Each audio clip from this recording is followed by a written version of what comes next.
So what do you get when you combine Robin Hood with Blackbeard and, I don't know, this guy? Well, that's what we're going to find out on today's episode of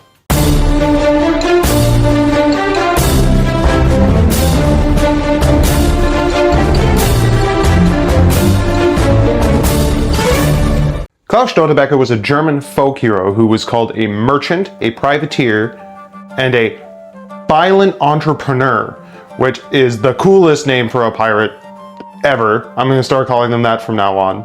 Very little is known about his early life before he started piracy. He was born around 1360 in an unknown location, probably over there somewhere. And Störtebeker may or may not have even been his real surname. Pirates often took on, cool, badass nicknames, and Störtebeker roughly translates from Low German as drain the mug, because he apparently had the ability to drink an entire 1-gallon jug of beer in one gulp. That's this much beer in one gulp. Man must have had zero gag reflex. We do know, however, that he was active from the years 1392 to 1401, and he was mostly famous for his activities with the Vitalik Brothers, or the Vitalik Brothers, who would later become known as the like dealers, or the equal shares, for their propensity to rob fancy merchant ships and give stuff to the poor people of northern Germany. His execution in the year 1401 is the stuff of legends. It borders on myth, and we're going to talk about that near the end. And his legend and myth lives on in the hearts and minds of German people, so let's talk about KLAUS STÖRTEBEKER. So the Vitalik Brothers, the Victual Brothers, were like an organization of privateers who patrolled the Baltic Sea, and their most famous captain was KLAUS STÖRTEBEKER. And in 1932, they were hired by the Dukes of Mecklenburg, who were at war with the evil Queen Margaret of Denmark. I don't know if she was evil, but they did not see eye to eye. So, Queen Margaret I of Denmark wanted control of the Baltic Sea, and she was laying siege to Stockholm, Sweden. She had set up a blockade so that no trade could go in or out. And she had kidnapped King Albert of Mecklenburg, who was at that time King of Sweden.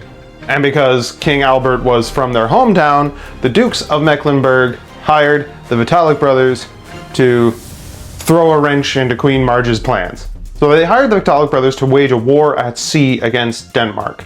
So the Vitalik Brothers would sail all around the Baltic region, robbing Queen Marge's ships and bringing food and supplies to the people of Stockholm, Sweden, gaining them folk hero status in that region, because the people were starving. But the Vitalik Brothers started getting a little too big for their britches, and they started raiding towns all across the Baltic Sea, even ones that were on their side. Eventually, they would set up headquarters in Visby on the island of Gotland in around 1394. And it's from their headquarters in Visby that they would launch raids all over the Baltic, and were so successful that the trade routes in the region nearly fell apart. So, Queen Marge called on the English for help. In 1938, the English sent the Teutonic Knights to Visby to drive out the Vitalik Brothers. They conquered the town, burned it down, and killed most of the brothers. All those who survived fled and renamed themselves to the like dealers. And now they were no longer privateers, they were just straight up pirates. But no big deal, because Störtebeker had another stronghold in Marienhafen in the region of Frieia, modern day northern Germany, and even got to marry the daughter of one of the Frisian chieftains. So, good job, bro. So, from this stronghold in Frieia, Störtebeker would patrol the Baltic Sea and the regions around northern Germany, robbing ships that were owned by the Hanseatic League, or the Hansa. And then he would bring all those goods back to northern Germany and distribute them among the poor and the disenfranchised people who lived there.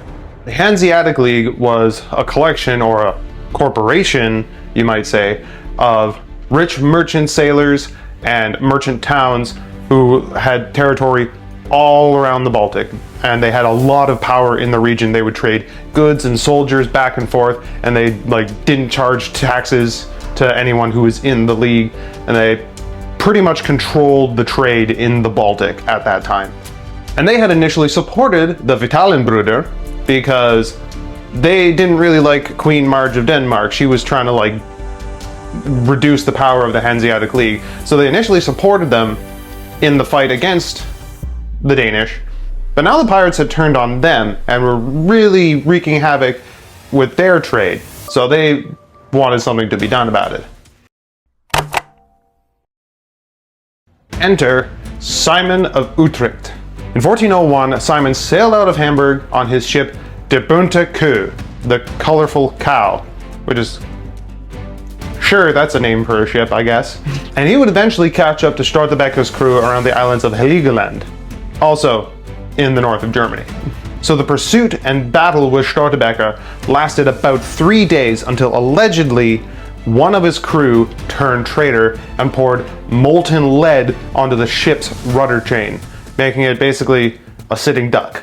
So Störtebeker and 73 of his crew were captured and brought back to Hamburg to await trial. When they arrived at Hamburg and he was tried for piracy, Störtebeker tried to bribe the judge with allegedly a chain of gold so long that it could wrap around the city of Hamburg. He got them chains, shawty. Sorry, I won't do that again. But no dice. All 73 of his crew were sentenced to death. So, before he was beheaded, Störtebeker asked the mayor if he would release any of his crew that Störtebeker is able to walk past after being beheaded. And the mayor's like, all right, yeah, sure. Okay, bud. So, Störtebeker put his head on the block, bump, the head rolls, and then the body stands up. The headless body of this legendary pirate starts to walk past the line of his crewmen. He managed to pass 11 of them, and it looked like he was gonna keep going until the executioner stuck out his foot and tripped him. The headless body. But by some miracle, Störtebeker had saved the lives of 11 of his friends. Just kidding, they killed them all anyway, because you don't have to keep promises to a dead man. After beheading all 73 of Störtebeker's crew, the Senate asked the executioner if he was tired after cutting off all those heads. And he kind of joked, he's like, "Nah, I'm fine, I could behead all of you guys too." And they did not find that funny. So he got beheaded next. So when they started to dismantle his captured ship, they found in the cores of all 3 masts, cores of solid gold, silver, and copper, allegedly. And these precious metals were used to decorate St. Catherine's Cathedral in Hamburg, allegedly. So, was any of this legend true? Yeah, probably. Some of it, maybe, I don't know. I'm sure that some of it is greatly exaggerated, but not the part where he got up and walked around. That was true, that happened.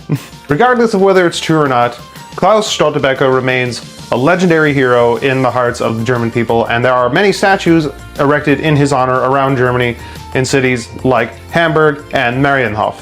And while most of the tales might be exaggerated, I choose to believe in the image of an undead pirate Robin Hood walking around and protecting the people of Germany even in death. And that, adventures, was the tale of KLAUS STÖRTEBEKER. If you liked the video, don't forget to like and subscribe. I hope you're all drinking lots of water, doing lots of push-ups, and stay safe. Till next time.